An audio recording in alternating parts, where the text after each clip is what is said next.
How's it going, everybody, and welcome to this episode of Schmoedown Central, breaking down the week that was in the movie trivia Schmoedown. I'm your host, Brad Thomas, and we got two big days to get to. Of course, Tuesday, number one contender singles match, and then Friday was the Collider Collision 5 matches. So sit back, relax. I'm going to break down all 6 matches that happened this week, and let's just get into it right now. So on Tuesday, we had the number one contender match between Jeff Sneider and William the Beast Bibbiani. And during Bibbiani's entrance, decided to fake us out a couple times. It did get me, especially on the first one, seeing Bibbiani return to the Horsemen. But what crossed my mind was the merchandise. They had the 5 Horsemen merch just come out, so it couldn't be real. And then we see Bibbiani come out and Brienne just give him the title shot. But that was all a fake out, as he just enters and does nothing. Great little entrance there, and of course Bibbiani coming in with the 3-4 record with 1 knockout. Meanwhile, Jeff Sneider, he comes in with the 7-4 record, 2 knockouts, and ranked number 2. Round number 1 is very evenly matched, both competitor going toe-to-toe, each getting points, but Bibbiani ends up taking the lead on the 5th question, and on question 7 ends up getting a 2-point lead over Jeff, as he takes that to a 7-5 lead at the end of round number 1. In round number 2, Bibbiani was up, and he ends up spinning the category of famous actors and actresses, and in this category was off to a slow start, not taking his time on the first question and also rushing on the second question, ending up in a 2-point steal from Jeff Sneider. He did bounce back though and get the following 2 questions for 4 points in round number 2. This gave Bibbiani an 11-7 lead midway through round number 2. Jeff was up with his spin, and he spins the category of 70s movies. Could be a tough category for Jeff, and that it was. On question number 1, ends up giving up a 1-point steal, but it was question 2 where things took a major shift. On the second question, hearing Bibbiani basically know the answer, decides to go for a 2-point random guess, gets that incorrect, and a 2-point steal for Bibbiani. Question 3, same type of situation there, goes for the 2 points, misses it. Bibbiani again getting the steal, and decides to repeat the same thing on the 4th question, missing the 2-pointer. Bibbiani gets a 2-point steal and wins it 18-7 via knockout. Crazy turn of events in the second round, and one of the weirdest round 2s by a competitor ever. With the win, Bibbiani improves to 4-4 with 2 knockouts. Meanwhile, Jeff Sneider falls to 7-5 with 2 knockouts. For questions Bibbiani was personally asked, he goes 9 for 12 for 75%. Meanwhile, Sneider, he goes 5 for 12 for 42%, but if you count those steals for Bibbiani, he actually goes 13 for 16 for 81%.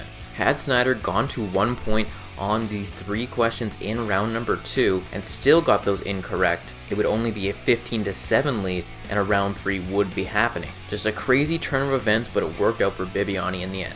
So Bibbiani gets the victory, and he goes on to face Samm Levine at a later date for the singles title. That should be an exciting one, and again, just a weird set of circumstances for Jeff Sneider, kind of giving up in round number 2. We haven't seen anything really like this ever in the movie trivia Schmoedown. We'll see if he can rebound for his team title match that happened later this week at the Collider Collision, and we'll get to that, of course, in just a moment. And then, of course, you have some other interactions. You got Dan Murrell talking to Thad, saying, "I want no funny business. This needs to be a straight-up match. Me and Andrew Ghai, mano a mano, no funny business." And he says he would do just that, and of course, on his way out, calls him Ted as well. So some fun stuff there. But without further ado, let's get into everything that went down on Friday at the Collider Collision. So our first match out of the gate, you had Jeannine the Machine taking on Stacy Howard, taking on Marc Andreyko. Jeannine coming in with the 2-0 record with 1 knockout, ranked number 7. Meanwhile, Marc Andreyko, he comes in with the 3-2 record, ranked number 6. And Stacy Howard coming in as the favorite with a 4-1 record, 1 knockout, ranked number 5. Winner goes on to play Ethan Irwin. In round number 1, Jeannine and Stacy off to a solid start. Marc Andreyko starting off a little slow, but manages to catch up by the end of the round, as Jeannine, she ends up going 5 for 8, along with Stacy doing the exact same at 5 for 8. Meanwhile, Marc Andreyko again catching up and going 4 for 8 in round number 1. Round number 2, Marc Andreyko up first, spins the category of fantasy sci-fi movies, has a solid round, goes 3 for 4, gets a possible forward of 8 points, leaving some points up on the board, having to go to multiple choice a couple times, and of course missing 1 question, but giving him the temporary lead with 8 points as opposed to Stacy and Jeannine's 5. Stacy up next ends up spinning the category of directors. On the first question, ends up giving up a 1-point steal to both competitors, but overall she goes a total of 2 for 4 with a possible 4 out of 8 points in that round. Following Stacy's spin in round 2, it's 9-9 to 8 for Marc and Stacy with the lead. Jeannine up next, she gets spinner's choice and picks a strength of hers in the category of rom-coms, and she goes beast mode here. She goes 4 for 4, gets a possible 7 out of 8 points, giving herself the 4-point lead over Andreyko and Stacy at a score of 13 to 9 to 9. In round number 3, Marc Andreyko up first with the category of Brad Pitt movies. He ends up getting that one correct. Stacy up next with the category of new releases. She finds that correct answer. Marc up next in the category of horror movies. He gets that one correct. Stacy with her second question gets the category of thrillers and can't find the correct answer, and she was not happy about not knowing it once the Get Out answer was revealed, which made her have to hit her 5-point question to stay alive with the category of Will Smith movies, and can't get that correct answer, thus eliminating her from the match. It was Jeannine's turn in round number 3, question number 1 in the category of comic book movies. Can't find that correct answer on the first one. Question number 2 in the category of sports movies, not a big strength of Jeannine's. Can't find that correct answer and gets that one incorrect. Question 3 needed to hit this one to stay alive, and it came with a big strength of hers in the category of rom-coms, but that was as close as it would come as she cannot find the correct answer as Marc Andreyko ends up coming from behind to win it 14 to 13 to 11. With the victory, Marc Andreyko improves to 4-2. Meanwhile, Jeannine, she falls to 2-1 with the 1 knockout. Stacy falling to 4-2 with 1 knockout. For questions they were personally asked, Marc, he goes 9 for 14 for 64%. Jeannine, she goes 9 for 15 for 60%, and Stacy going 8 for 15 for 53%. So Marc Andreyko now with the victory will go on to play Ethan Irwin. That should be a tough competitive match. My money's on Ethan at the moment, but Andreyko, if he gets some of those strength like he played in, say, the first match against Bibbiani, where he lost that match but had such an impressive score, it could be anyone's game. Jeannine, she feels a little bit cheated along with Stacy and whatnot, so we'll have to see what it means for them. Of course, blaming kind of Emma's witchcraft and sorcery, so we'll have to see what happens there. And then, of course, you get Dan, Murrell, Andrew Ghai having a little conversation. Jay Washington, he gets a corruption letter, which we'll get to at the end of the match, and all that good stuff. So, again, so lots happening in the collision, a lot of cutscenes. I'm loving all those stuff as well. It's just really cool to see that story just build up and get you more invested in what's to come in the Schmoedown. But let's get into match number 2, which was the Star Wars match.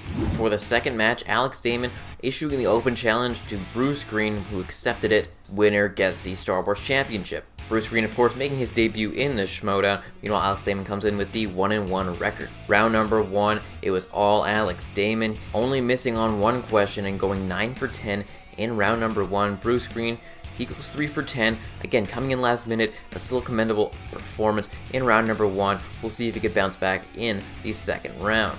Round number 2, Bruce was up first, ended up spinning the category of Empire Strikes Back. First question out of the gate, 1-point steal by Alex Damon, but he got a couple after that and ends up going 2 for 5 for possible 3 out of 10 points, but he did give up another 1-point steal on question number 4 and then a big 2-point steal on question number 5, which made it 13-6 for Alex midway through round number 2. Alex is up with his spin in round 2, and he spins the category of Return of the Jedi and continues his dominance, going 5 for 5 and a possible 9 out of 10 points, making for a 22-6 lead for Alex Damon at the end of 2 rounds. Round number 3, we had the betting round, and it came in the category of movie quotes. Both competitors each betting 3 points, Bruce needing to bet 3 points in order to get back in this one. Alex ends up getting the question correct and gaining 3 points. Meanwhile, Bruce, well, he lost 3 points as for getting the question incorrect and making Alex our new Star Wars champion by a score of 25-3 via knockout. With the victory, Alex becomes the Star Wars champion and gets his record to 2-1 with 2 knockouts. Bruce Greene, he goes to 0-1, and individually for questions they were personally asked, Alex Damon, he goes 15 for 16 for 94%. Meanwhile, Bruce Greene, he goes 5 for 16 for 31%. So got to congratulate Alex Damon on the Star Wars championship. He had an impressive game, and regardless of who had accepted that open challenge, it would have been a tough go for anybody, especially Bruce Greene coming in last minute. Maybe a chance to study, could have got a few more points on the board, but I really think it was going to be tough for anyone to beat Alex Damon, and he really wants to get his hand at Sam Witwer, where he doesn't feel like he's a true champion until he faces him. Meanwhile, Bruce Greene, well, maybe he'll try out some other divisions, some other leagues, but he wants to start from the bottom, build up his reputation, and kind of continue in this league. It'll be interesting to see what he can do in some of the other categories, maybe not even Star Wars, maybe Inner Geekdom, singles. Again, it'll be interesting to see what he's all made of. And then you have a great cutscene with Dale the Dude confronting the Horseman and seeing his hero, Dan Murrell. Just a hilarious scene. I really liked watching this one. Dale the Dude, such a great personality in the league, and Just, I don't know, exciting, fun stuff there. And then you have Andrew Ghai being Andrew Ghai, just doing his showboat and walking around, talking smack and whatnot, which leads us into the final match, I should say, of the first video. You have Andrew Ghai taking on Dan Murrell. To finish off video 1, Dan Murrell was taking on Andrew Ghai. Andrew Ghai making his debut in the singles division. Dan Murrell, of course, making his return with the 7-2 record and 4 knockouts. In round number 1, it was a close, tight match until Dan was able to break the tie on question number 5, but it was tied right back up on question number 6 when Murrell missed, and Ghai got one correct. But on the 8th and final question of round number 1, Andrew Ghai ends up taking the lead with an impressive round of going 7 for 8. Dan Murrell, he goes 6 for 8. Not a bad first round for Dan, but really what stands out is the impressive round for Andrew Ghai. Round number 2, Dan Murrell up first, and unfortunately spins the category of opponent's choice, and Andrew Ghai picks the category of romance. Not a strength of Dan's clearly, as he gives up a 1-point steal on question number 1, gives up a 2-point steal on question number 2, and ends up finishing the round going 1 for 4 with a possible 2 out of 8 points. Not something you see from Dan Murrell all that often, as Andrew Ghai leads 10-8 midway through round 2. Ghai was up next to spin the wheel, and he spins the category of comedy movies, and he goes 3 for 4 for a possible of 6 out of 8 points. A solid round by Andrew Ghai, and gives up a 1-point steal though on question number 4, making it 16-9 for Andrew at the end of 2 rounds. Round 3, Dan Murrell needed to bounce back big in this round, or Andrew Ghai would be shocking the entire world. For Dan's first question, gets category of crime movies, gets the correct answer. Question number 2, category of comedies, again, able to find that correct answer, which made it all come down to question number 5 for Dan to send it back to Andrew Ghai to answer a few questions. Gets the category of dramas, and cannot find that correct answer for Child 44, getting it incorrect, as Andrew Ghai wins it, shocking everybody and winning 16-14. With the victory, Andrew Ghai improves to 1-0 with 1 knockout. Dan Murrell falls to 7-3 with 4 knockouts. As for individually for questions they were personally asked, Andrew Ghai, he goes 10 for 12 for 83%, and Dan Murrell, he only goes 9 for 15 for 60%.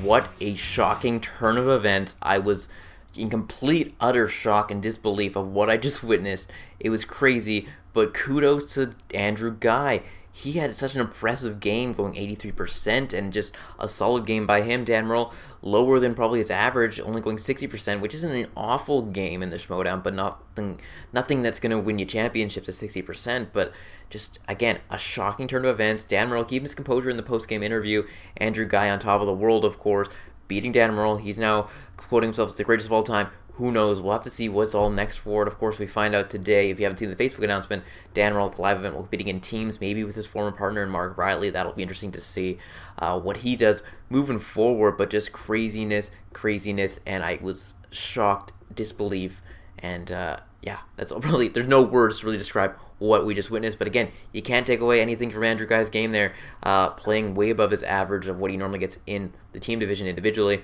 So kudos to him, and let's get on to our next match. But before that, of course, you have Johnny LaQuasto kind of going to make his debut on the desk, and I was getting excited for it. He's really good on the mic, and I was listening to hear him. And then, of course, Kalinowski's got other plans for that, and he ends up sitting at the desk. And we get into our next match, which was Rachel Cushing taking on Eric Zipper. Round 2 of the Inner Geekdom tournament, Rachel Cushing taking on Eric Zipper. Eric coming in with the 1-0 record with the 1 knockout. Meanwhile, Rachel, she comes in with the 2-2 record with 1 knockout. Round number 1 was a beastly round by Rachel and a solid round by Eric. Eric goes 7 for 10 in round number 1, but it couldn't top Rachel's perfect round in back-to-back games, going 11 for 11. That is what you gotta do when you're trying to prove yourself as the potential next Inner Geekdom champion. Round number 2, Rachel up first, spins the category of Marvel movies, and again, continues her dominance in that round as she goes 4 for 4, gets a possible 5 out of 8 points. Having to use her multiple choice option a few times, but it did pay off as she did get every question correct in that round. This gave Rachel the 16-7 lead midway through round number 2 when Eric was up to spin the category of Star Trek movies. Not a strength of his, as he goes 2 for 4 for a possible 2 out of 8 points, ends up giving up a big 2-point steal on question number 3, and then another 1-point steal on question number 4, giving Rachel the lead of 19-9 at the end of round number 2. In round 3, Eric needed to make up some ground with question number 1 in the category of DCEU. He gets that one correct. Question number 2 gets the category of The Hobbit, not a big strength of his, but gets the correct answer there. Comes down to question number 3 to send it back to Rachel with the category of Lord of the Rings movies, and cannot get that correct answer as Rachel ends up winning it 19-14 via TKO. With that victory, Rachel of course moving on in the tournament and improving her record to 3-2 with 2 knockouts. Eric now falling to 1-1 with 1 knockout. Rachel going an impressive 15 for 15 for 100% for questions she was personally asked. Meanwhile, Eric, he goes 11 for 17 for 65% for questions he was asked. Not a bad game by Eric, but it's hard to top 100% regardless of the game you put up. So Rachel moving on in the Inner Geekdom tournament. We'll see who she plays, who Mike Kalinowski has, what he's got in store for her basically. It could be anybody at this point, but I'm excited to see her move on. Eric Zipper, of course, he's still got to focus on that team match coming up against the Shire Wolves, which includes, of course, Rachel Cushing in that team as well. So we'll see what goes down there. And of course, more people think Tom Magneto now gets a corruption letter. There's all these corruption letters going around throughout the entire kind of just event. So we'll have to see exactly what that's all about. We'll get to that, of course, in a little bit. But until then, we got the main event, which of course the team titles were on the line. So it's time for our main event. Above the Line defending their titles against the Patriots. The Patriots coming in with the 9-1 record with 4 knockouts, ranked number 1 behind, of course, Above the Line, which has the 6-1 record and 2 knockouts. This, of course, being an Iron Man match. 30 minutes. Whoever has the most points after the time has expired will win the match. Both teams going toe-to-toe, of course, until question number 6, where Above the Line was the first to miss a question, but the following question, the Patriots, they end up missing on question number 7, tying things back up. Above the Line, though, they take the lead on question number 8 and extend that lead to a 2-point lead on question number 11. Stayed tied for a little bit, of course, until question number 17, where Above the Line extended that lead to 3 points, and the following question on question 18, they get that 4-point lead. Above the Line trying to take the lead early on. Question 21, Above the Line, again extends that lead to 5 points. Question 22, they extend it to 6 points as the Patriots say the movie was Alien as opposed to Aliens for what Spider-Man referenced in Infinity War. But on question number 24, the Patriots get 1 point back as Above the Line answers their question incorrect by misspelling Melissa Benoist's last name as Benoit. This started, of course, a back and forth 4.5-point lead. Question 25, 4-point lead for Above the Line. Question 26, extended to a 5-point lead. 27, the Patriots battled back to a 4-point lead for Above the Line. Question 28, Above the Line again, extending it back to 5 points. Patriots steal another point back on question 29, and it would have that 4-point gap until question number 38, where Above the Line would again extend it to a 5-point lead. Question 39, Above the Line tying the 6-point lead they had earlier in the game, and on question number 41, extending it to a match best 7-point lead at that point. Things started to shift after this though. Question 43, Patriots get 1 point back. Question 44, get another point back to just make it a 5-point lead, and a timeout was called here by Above the Line. When the time resumed, the Patriots continued to chip away at that point total. On question 46, Above the Line only led by 4 points. Question 47, down to a 3-point lead. But following this, on question 52, Above the Line started to pull away a little bit again, and on question 54, making that a 5-point lead, and at the 28-minute mark, it was 50-45 for Above the Line. Up next was the speed round, as Samm Levine and Drew McWeeny tried to extend that lead, while the Patriots tried to battle back. In that speed round, Samm Levine, he goes 2 for 2 for questions he decided to answer. Drew McWeeny, the star of this speed round, going 5 for 5. On the Patriots side of things, Jeff Sneider, he goes 1 for 2, unfortunately losing a point for the Patriots, and JTE, he goes 4 for 5, losing a point for the Patriots. And by the end of it, it was hard for the Patriots to come back from the deficit that they were under, and was all said and done, Above the Line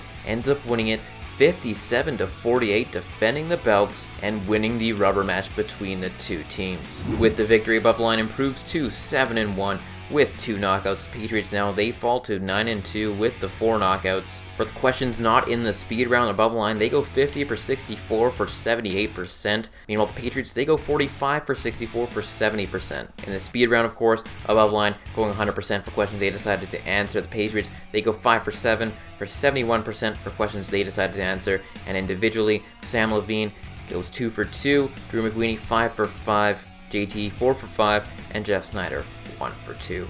So Above the Line, they did it. They defended the belts won the rubber match, and Samm Levine's kind of makes some sort of announcement, he says, on Tuesday.